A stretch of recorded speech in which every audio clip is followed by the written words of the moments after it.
Hello, everyone, and welcome to this episode of Hangouts with Visionary Leaders, thoughtful and engaging discussions with visionaries, thought leaders, and change makers that open us to a new narrative for our future, both individually and collectively. Now, today, we're going to be talking about evolving business from transactional to transformational. How can we reimagine our business so that meaningful impact actually drives our bottom line? That's going to be the discussion that we have today with my guest, Yannick Silver, who's the founder of Maverick Business Adventures and Maverick 1000. He's also the author of this book, Evolved Enterprise. Very good book. I'll be bringing him on in just a moment, but first, I'm Lisa Ingalls. I'm your host, and I'm also the founder of Interstate Coaching, where I work with people who are waking up and changing the world through my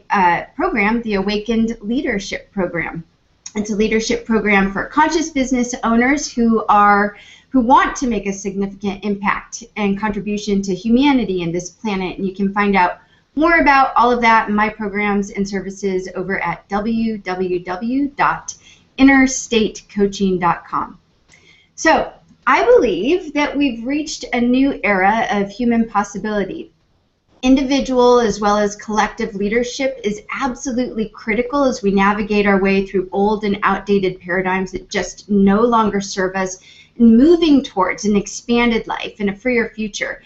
Humanity itself is on the precipice of a new era of peace, of sustainability, of health, of prosperity. But the question is, will we as a collective choose to commit ourselves to peace and declare an end to this disharmony? Will we as a collective turn this potential for possibility into probability? And if so, how do we do this? So these are the types of questions that we bring to the table on this show. We're interested in exploring innovative ideas through engaging discussion that can really help us birth the new humanity.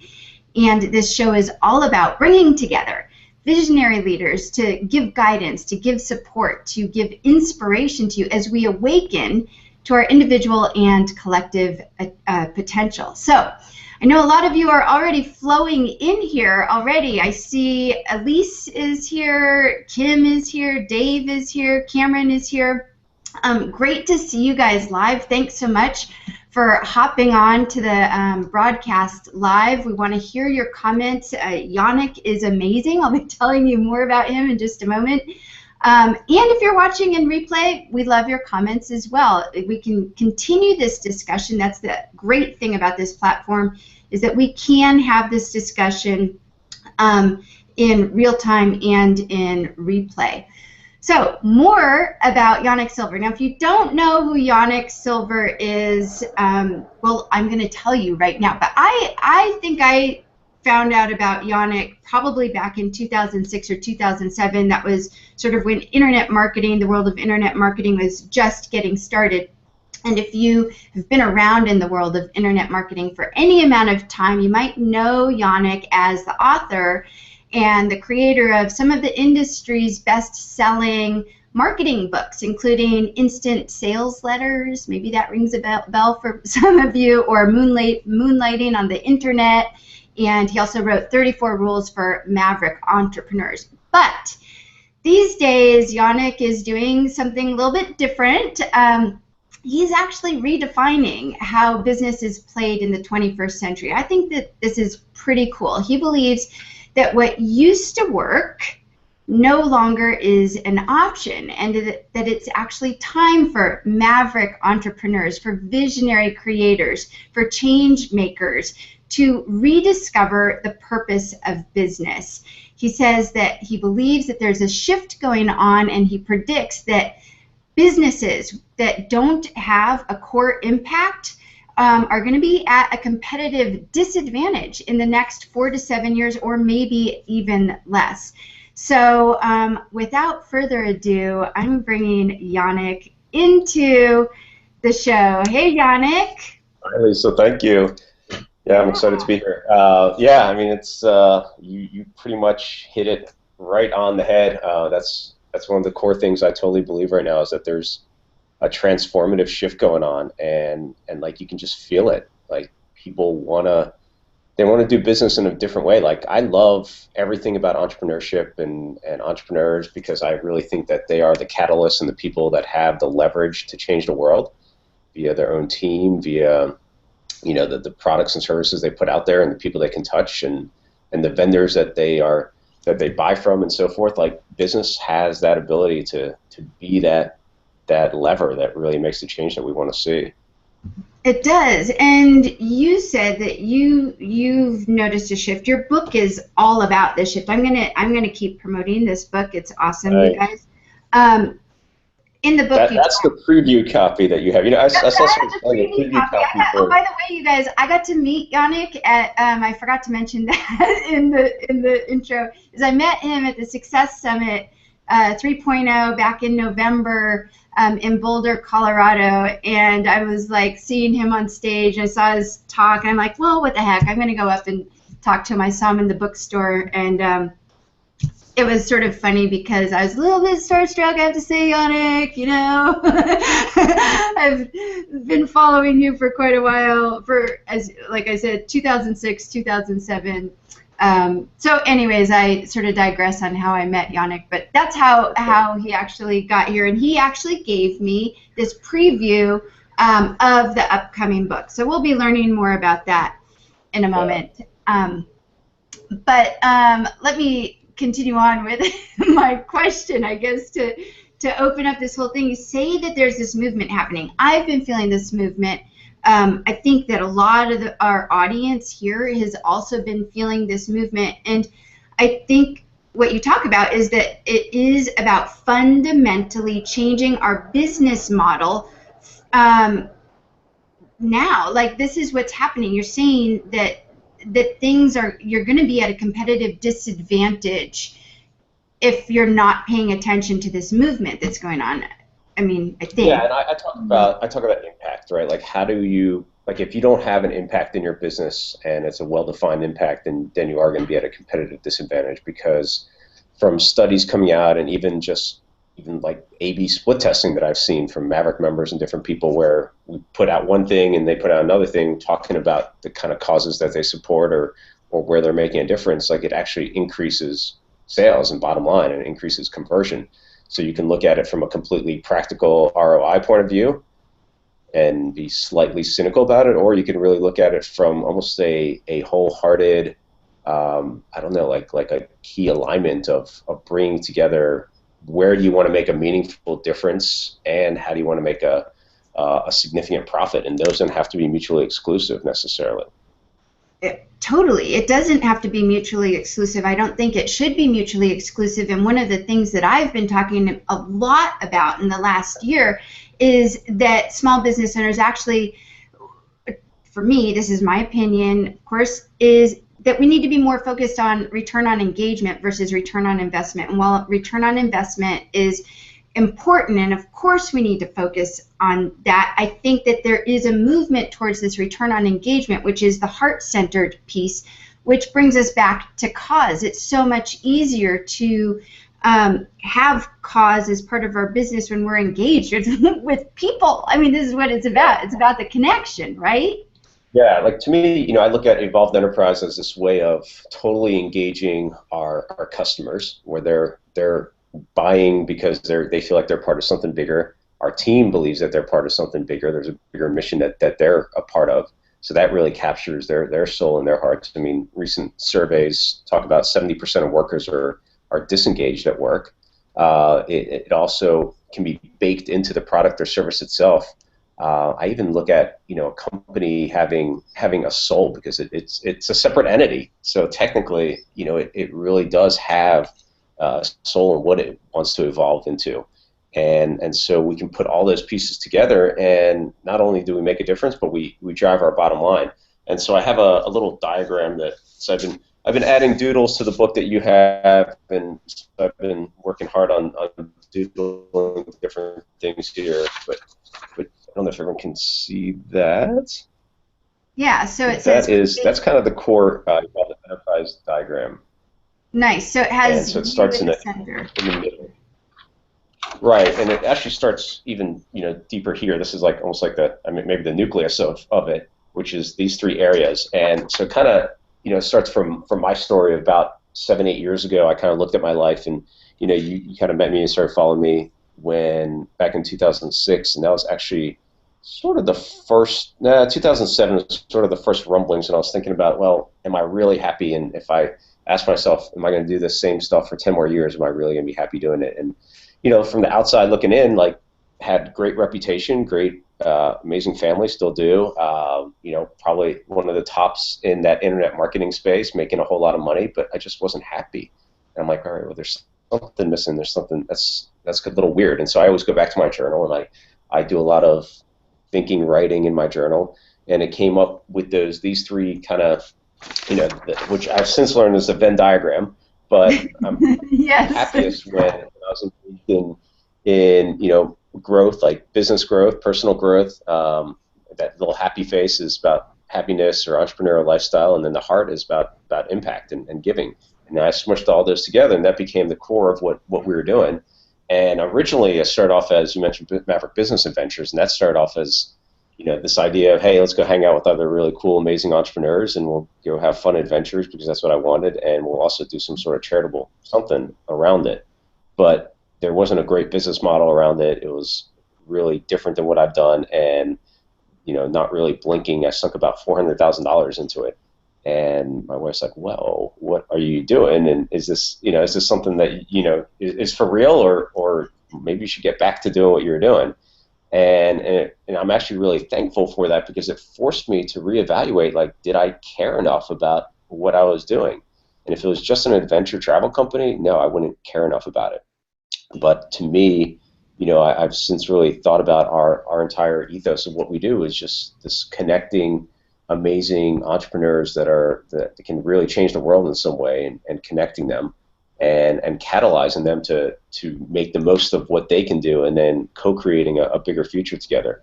And so it's really evolved into this whole entire ecoverse of a vision of what we're building, and that to me was worth putting my life's energy into. And so we redoubled down on it, and really didn't pay much attention to the publishing company that was kind of the main driver from before, and went all into what we're doing with Maverick. And that's where some of these pieces really came together, which became the Evolved Enterprise concepts. And so like you mentioned. Yeah, tell us, well, I am like filled with questions right now, and I want you to tell us a little bit more about the Evolved Enterprise and just what you put up on the screen. Before you do that, my question is, so if we're moving from, there's this movement happening, how does a small business, like a solopreneur, a coach, a consultant, someone who has a really small business, sometimes we think about these things like, oh, to have a cause, you have to have this huge corporation. You have to think of Tom's Shoes or, Zappos or something like that, like easy for them. They make a lot of money. But can we, and is it possible, which I think it is, and if it is, how can we as small business owners from the get-go have a business model that's founded upon these principles that you're talking about? And then maybe you can talk a little bit about the Evolved Enterprise. I just threw a lot. Sure. I think it'll flow naturally into it, and I'll give some examples, I think, that might make sense. To me, it wraps around, so it starts with you right at the center. And when you're thinking about, most organizations are a shadow of their founder in some way. And so you really want to start digging into your creation story. Like, why did you start what you're doing?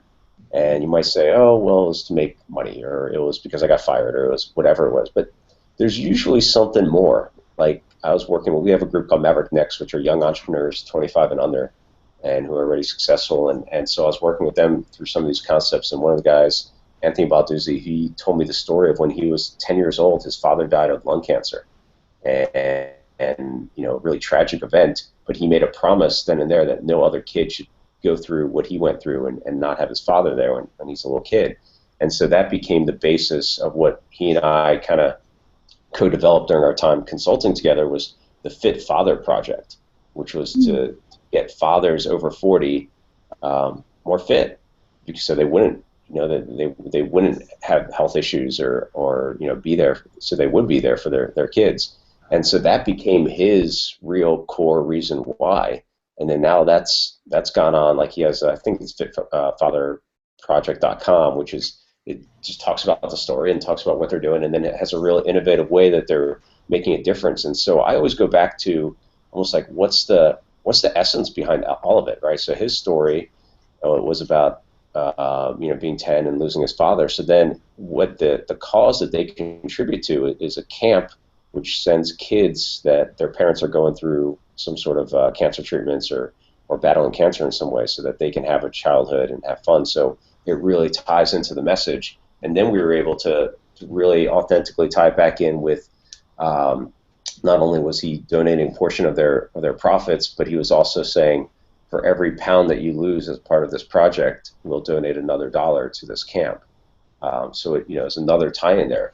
So I think it's easy to, you mentioned Tom's shoes, and it's easy for a lot of people to look at that buy one, give one model and like, oh, well, I'm going to, for every coaching client I get, I'm going to give away a coaching session to, some underprivileged kid or something like that.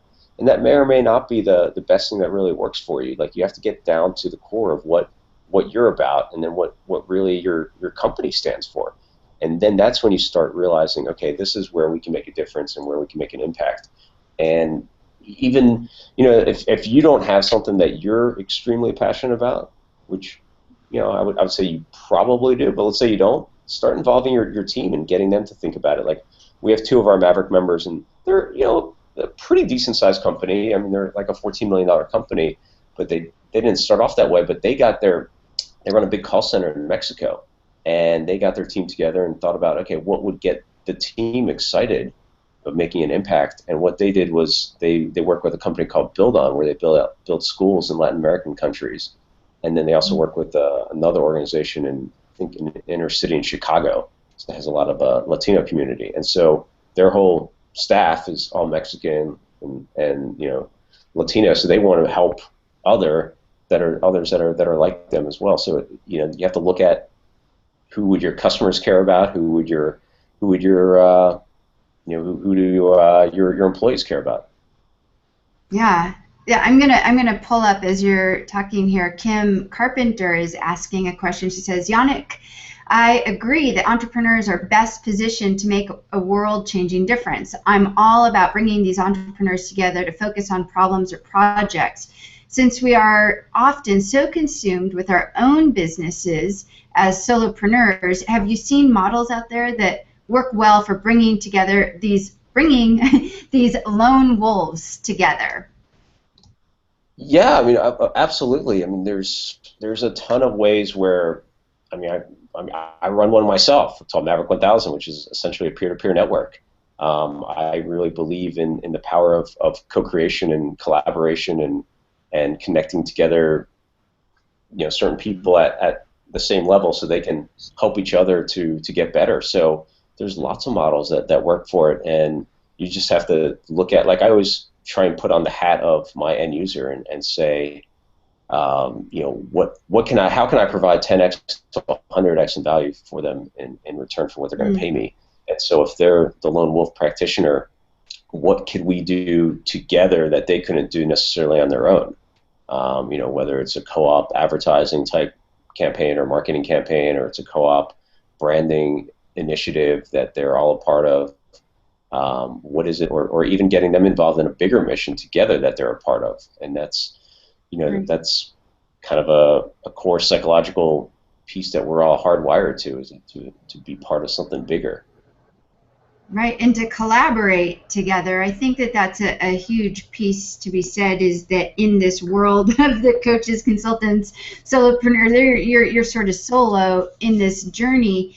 But then that makes me question, as you're talking about really tapping into what is it that you're passionate about and aligning your cause with your heart, with your passion, then I would just think in terms of connecting and collaborating with others, is that finding others who have those same passions as you, and as you're doing, have a peer group, as you're saying, have a peer-to-peer group that you can collaborate on a bigger project together. Yeah, I mean, most times it's like, usually it's about scratching your own itch.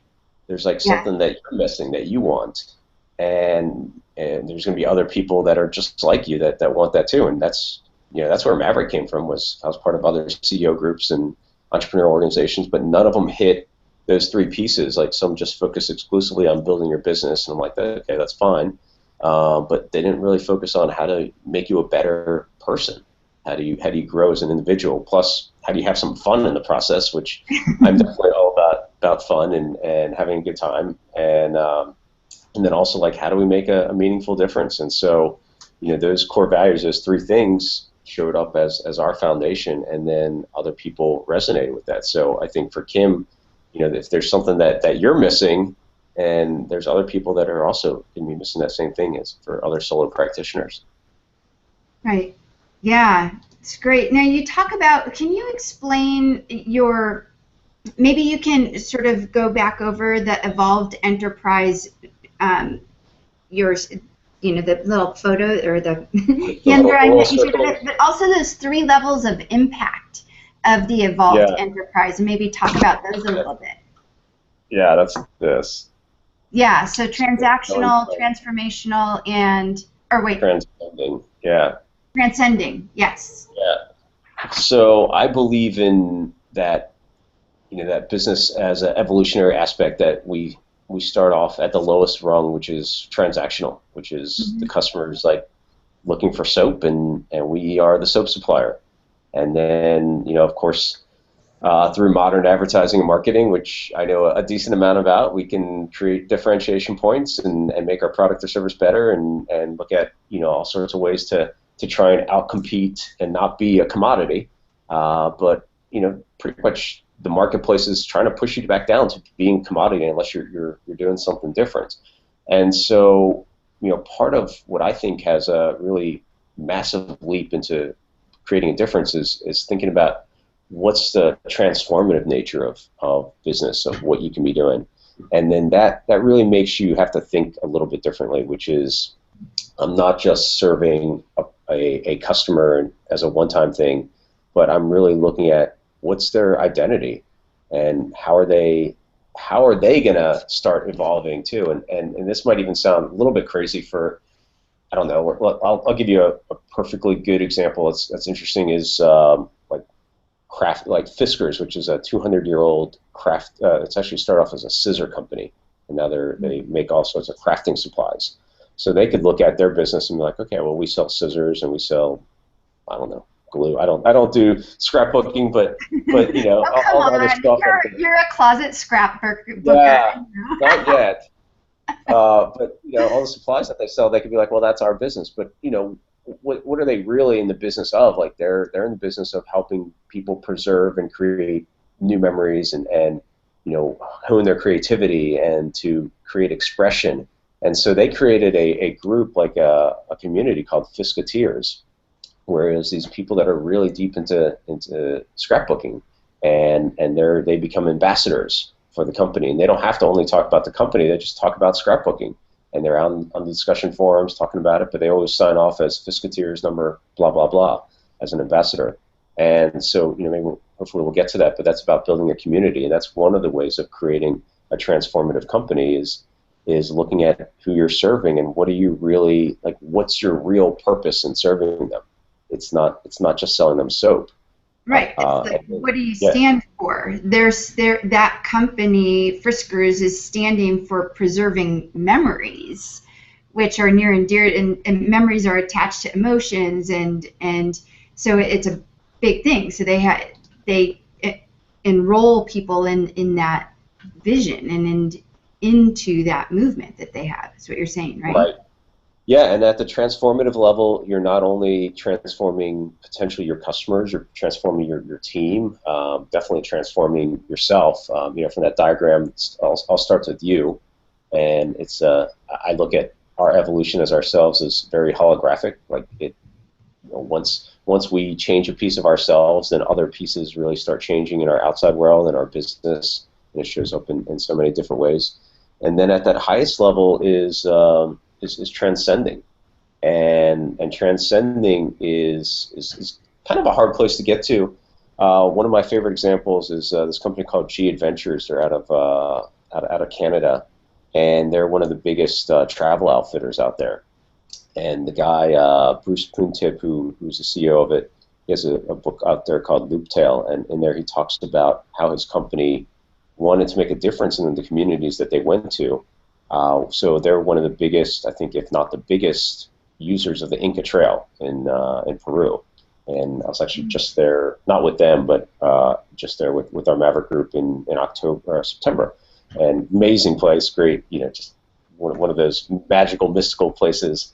And so they're on the Inca Trail doing all the stuff, and then so they decided to work with creating essentially a co-op, like a weavers co-op of women that they would bring their tour groups to every single time to this weavers co-op group, and then the tour group would actually go there, weave stuff with them, do the dyes, and then they'd buy some stuff. So not only are they're creating a better experience for the travelers, something that they're going to want to talk about, something that they're going to want to share, which builds up their business. And then for the group of women weavers, it gives them prosperity. It gives them independence and something that they're able to do that's not just a handout. And to me, that's an idea of a way that it can be really, really transcending business as usual. That's a really cool example, and you touch on something that I think personally is so important, since my background is in human potential and personal development, and I've always believed, just sort of as you're saying, that in order to have a transformational and a transcending business, we as business owners need to be committed to doing our own work, and that this waking up isn't a one-time event. It's an ongoing process. It's a journey. It's something that requires constant work. That's why it's called the work. But one thing I know about you, just from the little bit I've read in your book and just from hearing you speak before, is that you're very committed to your own personal work, your deep inner work, the shadow work. You talk about that a little bit in your book. Your journaling. You do a lot of different things. So my question to you really is, what would you say, what is your take on this in having an evolved enterprise and a business that's committed not only to transforming but transcending? How does the business owner need to be? What is their personal piece in that? Yeah, it's a great question, and it really comes back down to you. I mean, that's where all the responsibility comes back to. If something's not showing up the way you want it in your world, it's your responsibility, and it's usually because there's something going on inside of you. And many times it might not even be something that we want to necessarily face, like you mentioned, shadow work. One of the shadows that I worked through and kind of brought awareness to was this notion of not giving 100% ever. And I looked back and saw these patterns when I recognized it, which was even in, like, I'd go back to college where I'd go out and drink a bunch of bourbon and show up for an 8 a.m. or 9 a.m. stats class or accounting class or whatever in business school, and I'd be literally the last one into the exam, borrow a pencil from my buddies, smelling a bourbon. I'd literally be the first one out. So I was working on the LIFO system, and I'd get a solid B+, B+, and my girlfriend at the time was my best friend. My best friend was a gal, and she was in all my classes, and so she would, show me the notes and what we did, and you kind of quickly scan through them, but I never fully apply myself. And okay, so what? That's fine. But then I started looking at patterns of going forward where I'm like, I never fully put my heart and soul into absolutely everything that I did, because I realized it kind of gave me an excuse that if things didn't quite turn out exactly what I wanted or to the highest level, then then I had this excuse of, oh, well, okay, I put 95% of my effort in, or 98% of my effort in, or whatever it was. And it's really when I came across this passage in the Bhagavad Gita, which talked about this notion of that us putting in our full heart and soul is the actual, that's your actual success right there, and not being attached to the fruits of what comes out. Like that was a really big thing for me to think through that and to process that, and so that was a really big evolutionary shift where I thought about, okay, well, I can put really everything in, but then it started becoming, I'm a big fan of questions, like, because I think questions really dictate your answers, and the better your questions are, the better your answers are. And so then it's like, okay, well, then what are you willing to put your full life into and your full heart and soul into? And that's a bigger question, right? Because then you start looking at, okay, well, maybe I don't have what I want in my current business. And I would imagine that it becomes like that question that I asked way back, which was, 10 years from now, am I going to be happy doing the same internet marketing stuff? And the answer was a really, really big no. And then it's, what are you going to do with that answer, right? Mm-hmm. So a lot of times it's easy to be like, okay, well, I'm making a lot of money, or whatever it is, the golden handcuffs, or I'm comfortable, and things are pretty good. Why do I need to try and change them up? But it's through those, like, I really think that we grow either through pain or through joy, and so it's like the joy kind of will push us along. Like it's the Joseph Campbell quote of "Following your bliss," that where there are once walls, that doors will open by following your bliss, essentially.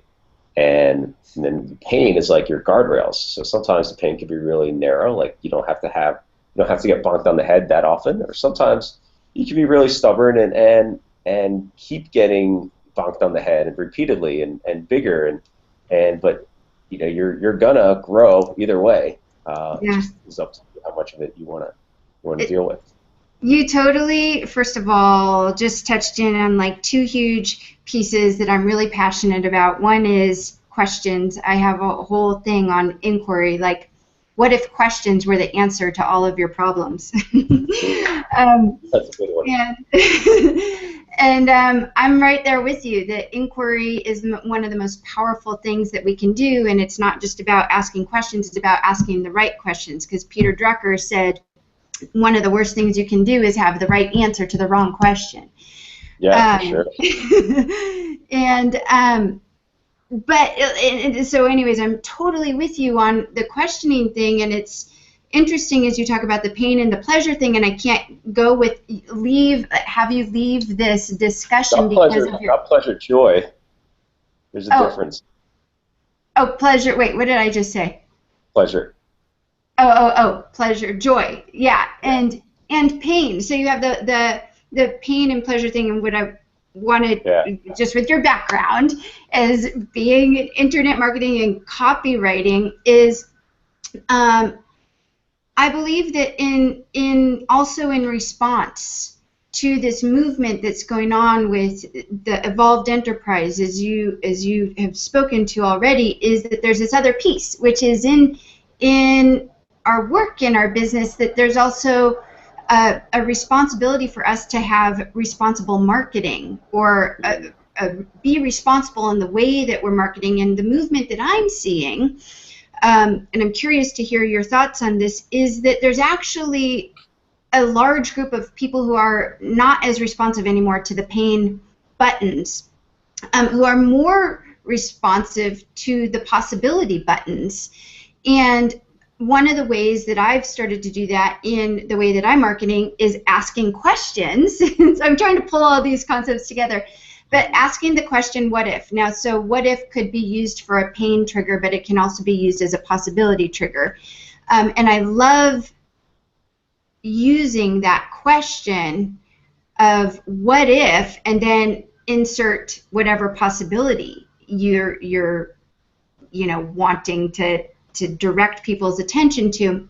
And I only say this because I feel that there's been such a, in traditional marketing, there's been such a focus on the fact that we know that people are, Tony Robbins said it, people are more motivated by pain and fear than they are by pleasure. But I think that there's a shift happening. I think that there are beginning to be more people who are actually more motivated by possibility. And I'm just curious, I have to hear what you think about this idea. I hope there is. I mean, I think that I definitely see the shift going on in marketing as far as there's so much transparency that you're not going to get away with some of the stuff that you used to be able to get away with. Yeah. And that's also one of the big reasons I frankly kind of left the internet marketing space, was I just didn't really like what I saw in there. And even if me and some of my colleagues were the highly ethical ones, or at least I would think that we are, that you're being lumped in with everyone else, and it just wasn't. Not only was I intuitively not happy there, but I just didn't like what was going on there, so it gave me another reason to really move out. But as far as the pain and the moving towards what possibility based they are, I think people are kind of wired in two different ways, and hopefully there's more and more people that are starting to come around that aren't only driven by pain. I mean, it's there's still a lot of it that is driven that way, and if it's done in a way that is really authentic, almost like you think about your dog. If you have a dog or a pet, like you want to give them the pill, but you wrap it in cheese, right? So sometimes that cheese could be the pain, and then once they get out of that, which is very low on kind of Maslow's hierarchy of needs, which is some of the security needs, then you can help open them up and blossom into what their full potential is. But if they can't get out of that sort of first stages of security, then it's going to be really hard for them to respond to, I can be my full version of myself, because they're not thinking that way at that point. But if you can get them just a bit above it, then they can start really thinking about that. But I definitely think in marketing there's a shift going on, and I continue to see it more and more, and I'm excited to see it where there's a lot of transparency, there's a lot of authenticity in what's being said. It's not the crazy 18 pop-ups and here's this is gonna go away if you don't buy right now kind of thing. And I'll admit that I've done some of that stuff, not 18 pop-ups before, but we've done some of the stuff to maximize transactions before. But honestly, I would never do that right now. It's like I'm way more committed to almost like what would feel really right to sell me into something, and that's the way that I want to go out there and put things out there. And well, I think that what you speak to is what other people are experiencing. Carrie says, hitting my pain doesn't work nearly as well as showing me the possibilities. And I keep hearing people say this type of stuff over and over again. So I think we are seeing a shift in that if we are truly running or have an evolved enterprise, that hand in hand with the evolved enterprise is, as you're saying, that transparency and I believe that connection, just the real-time, down-to-earth connection, just like you're doing right here, connecting. Yeah, I mean, Lisa, so you're going to put out, the what if your life was, I don't tell us a statement, but you're going to get those people that resonate with that, and so I think you're going to naturally, like, us as coaches or consultants or practitioners that are on the call, like if you put that out there, you're going to get those kind of people, and so it all, you're going to catch the kind of fish that you catch based on the bait you put out there. So if you don't want the people that are suffering or in pain and need to be lifted out of there, don't put out the pain messages. Right. So true. Well, I want to give you I know we're sort of ending up here, but I want you to talk a little bit more about when the full version of your book is coming. Can you tell us a little bit more? I don't know. I mean, I set today as my deadline to finish up the book, and I've been working on a bunch of doodles and things to add to it, and reworking a bunch of the chapters. And so I think in all honesty, it'll probably be out, I don't know, a month and a half, maybe 2 months. Depends. I'm sort of waiting on a forward that I really want to happen, and we'll see if it happens or not. but people can get, if they want to check it out, it's at evolvedenterprise.org/preview, and you can see the preview chapters that you're holding. Just don't get the print version; you'll get the PDF of it, and don't judge it super harshly, because I'm changing a whole bunch of things in there. I really like it, but I'm at the point where I'm really close to really loving it, and that's what I want to put out there. Yeah, well, I love what you're doing, and I'm so thankful and grateful that you agreed to come on to the show today and spend your time with us. I think you just have such insights, and honestly, I know you're young. I know that you're in your early 40s or something, so you've done a huge amount. I don't know your exact age, but you've done a lot in your life. You've accomplished a lot, and you're very down to earth and real and humble, and I so appreciate that about you, and that is transparent, and it's very connected. So I love the work that you're doing in the world, and thank you for taking the time to be here with us today. Well, thank you very much. Yeah, I appreciate it. 41. I definitely I've set a lifetime goal for myself, which is by the year 2100 to actually have business solve 100 of the world's most pressing issues through business. And so Evolved Enterprise to me is a bit of that cornerstone of maybe an impetus and a catalyst to help other people see that model. I'm not going to do that on my own, but as a collective. That, yeah, that's where a little bit of collaboration required there. I think a lot of it, yeah, for sure. Do you have any final parting words as we wrap up the show today? Not really. I mean, I just feel like it's so many times we can get wrapped up in maybe not believing or not listening to that little voice inside ourselves that wants to come out, and we might be scared to maybe take a leap because we don't know where it's going to go. But I've never regretted any leaps that I've taken, and I kind of see, if you look back on your life and you look at my name starts with a Y, so I always think about these little Y moments where you could go this way or you could go that way, and you can look at these either sliding door moments or whatever they are, and just think back to when you really listened to your intuition and what it told you. And I can't imagine there's ever a time that you regret where it took you, even if in the short term those may be painful in some way, but looking back, those are some of the biggest growth opportunities and periods for you. Yeah, absolutely. Well, wonderful. Thank you so much once again. And I am going to drop the link, you guys, just for Yannick has to leave really soon. But if you want to say hi to him for a minute, I'll put the link. I'll stay in, yeah, for sure. Okay. So I'll put the link into our comments below. In fact, I'll do that in just a second here. But anyways, thanks to everybody for showing up today. And, I do believe that this topic is totally applicable to any business owner. It doesn't matter if you're the CEO of a huge company or you're a solopreneur. This is a pertinent topic, and I'm really, really passionate about us redefining success as a measurement of the positive impact that we're having on the people in our lives, on society, and on this planet. So I'm just so grateful to have had this conversation with Yannick today. I'm going to drop that link into our comments. Come join us in the green room for a little hello and all of that. And we'll see you all next time. Thanks for showing up.